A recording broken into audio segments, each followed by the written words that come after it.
1. The Scream in the Cornfield. I had always found solace in the isolation of the farm, where I lived with my brother and his wife. When they were away on a short trip, I was alone, managing the farm during the off-season. One cold October night, the silence was shattered by a terrifying scream. The sound cut through the crisp autumn air, its intensity sending shivers down my spine. It was unmistakably a woman's scream, urgent and filled with fear. Grabbing my rifle, I stepped outside into the cool night, the house windows open, to let the breeze blow through. The scream echoed again, coming from the cornfield. My heart pounded as I fired a warning shot into the air, hoping to scare off troublemakers or attract help. The only response was a woman's desperate cry for help, followed by eerie silence. I turned on all the outdoor lights and called 911, my voice shaking as I described the chilling situation. 4 officers arrived shortly after, and we searched the cornfield with flashlights, calling for anyone who might need help. Despite a thorough search, all we found were empty rows of corn swaying in the wind. The officers advised me to call them back if I heard anything suspicious. I went back inside, feeling anxious. Later, as I tried to sleep, the creaking of the floor woke me. I realized that the downstairs window was still open and that the house was not as safe as I thought. As I walked down the stairs with my shotgun, the footsteps from below grew louder. I saw a tall, thin figure at the bottom of the stairs, and in a moment of terror, I yelled for him to stop. He ignored my commands and fled through the living room and out the back. I locked the door behind him and called my brother, who called the police. The police conducted another search, but there was no sign of the intruder. A few days later, while I was harvesting, I found a woman's shoe in the field. The discovery haunted me as I wondered if the scream I heard was related to the mysterious shoe. The police took the shoe as evidence, but there were no reports of missing women in our county. The possibility of violent crime on my property made me extremely anxious. Story 2. A creepy encounter in a cornfield. My family's vacation home in Hollywood, South Carolina, was a modest trailer, but it held cherished memories for my brothers and I. We spent countless summer days exploring the surrounding farmland, indulging in childhood games and adventures. One summer, when our youngest brother Todd joined us, we decided to play hide and seek in a nearby cornfield. The cornfield, which surrounded an old, uninhabited house, always seemed to loom with an ominous presence. It was light when we began playing, but as the sun dipped below the horizon, the field grew darker, more somber. I was hiding among the tall, rustling trees when I heard footsteps crunching through the dead leaves. Someone was in the field with me. I ran out of the cornfield, afraid that it was an intruder or trespasser. I turned back to my brothers, only to find that none of them had been in the field with me. Our anxiety grew as we left the area, but our curiosity quickly drew us back to play a game of flashlight tag. It was almost dark when we arrived, and the cornfield seemed even more intimidating. As I searched for my hiding siblings, I turned off my flashlight to avoid giving away my location. When I finally turned on the light in the cornfield, I saw a blurry figure running away from the light. The figure's disfigured face, partially obscured by the fields, filled me with terror. I heard a cold voice ask, "Can I play with you guys?" Panicking, I yelled for my brothers to run. We ran back to the safety of our place, gasping for breath. The grotesque figure of the figure and the sinister laughter haunted us. We never returned to that place, and the memory of the deformed man remains a terrifying reminder of our childhood adventures. Story 3. The abandoned church. Carter and I have known each other since childhood, but our relationship deepened when I visited him in his family's rural Michigan town. The weekend was supposed to be a break from my college routine, a chance to escape into the countryside. Carter's family, with their love of the outdoors and off-roading, welcomed me warmly. The crisp fall air and vast fields provided the perfect backdrop for our adventure. One evening, after a day of off-roading on nearby trails, Carter suggested we explore an abandoned church we had come across. It was located next to a dense cornfield, its presence eerie against the setting sun.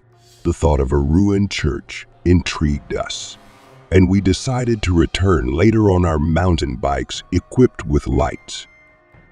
As night fell, the church took on a more somber appearance. Tall grass and tangled vines obscured our bikes, and we moved stealthily toward the building. Carter and I crept around the outside, our flashlights illuminating the weather-beaten facade.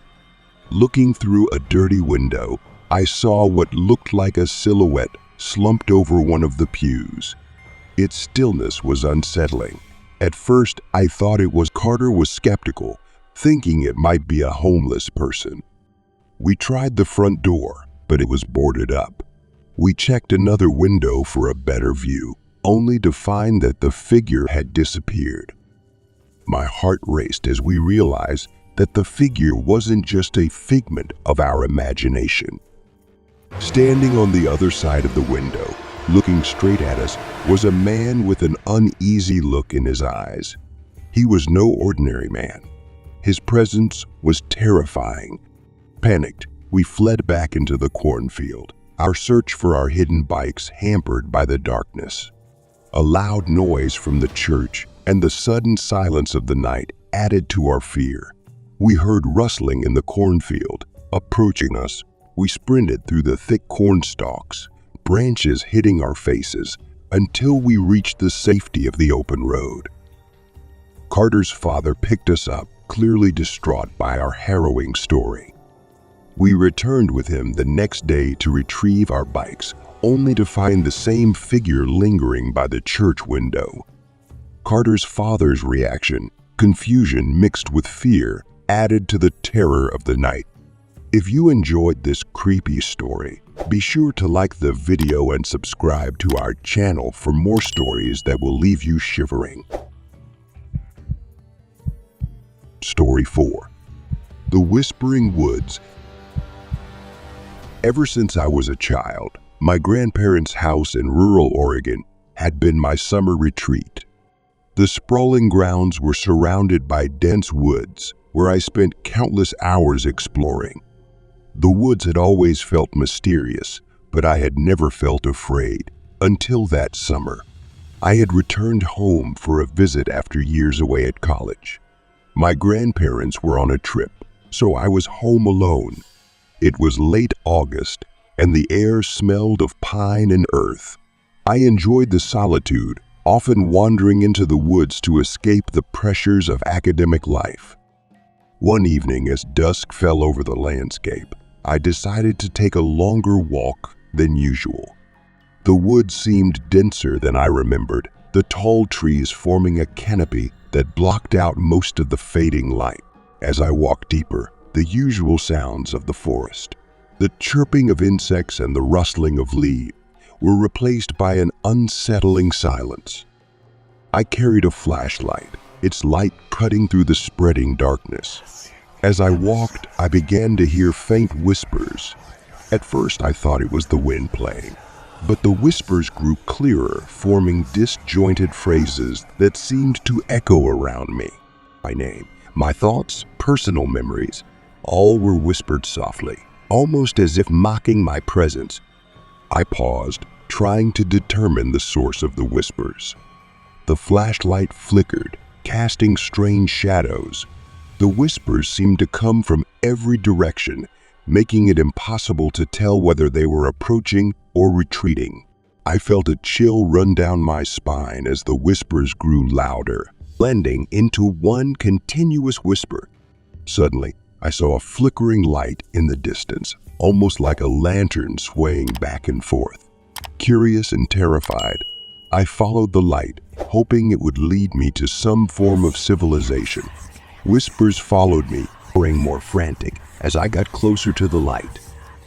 The light led me to a small clearing where an old abandoned cabin stood. The cabin was dilapidated, the wooden walls sagging and the windows shattered. The lantern's light, now a dim glow, hung from a rusty hook by the door. I approached cautiously, the whispers becoming an incoherent babble. Inside the cabin, the air was musty and thick with the smell of decay. I shined my flashlight around, revealing old furniture covered in dust and cobwebs. On the floor, I saw strange symbols scrawled in what looked like dried blood. The whispers had stopped, replaced by a heavy, oppressive silence. I turned to leave, but the door slammed shut with a deafening thud. Panic set in as I struggled against the door, my flashlight flashing wildly. The whispers returned, louder and more intense, swirling around me like a storm. I felt a cold presence behind me, and when I turned, I saw a shadowy figure standing in the doorway. The figure was indistinct, a dark shape with no discernible features, but its presence was terrifying. I could feel its eyes watching me, piercing the darkness. The whispers grew louder, forming words I could barely make out. "You shouldn't be here." In a panic of utter terror, I forced the door open and stumbled outside. The whispers and shadowy figures pursued me, but as I ran through the woods, the sounds gradually faded. I didn't stop until I reached the safety of the house. The next morning, I ventured back to the cabin in hopes of understanding what had happened, but it was gone. There was no sign of the lantern, the symbols, or the whispers. The clearing was empty, and the woods seemed to have returned to their normal state. I never returned to those woods again. The experience left me with a deep sense of dread and disgust for the woods that had once been my second home. The whispers and shadows became haunting reminders of that summer night, a chilling experience that remains unexplained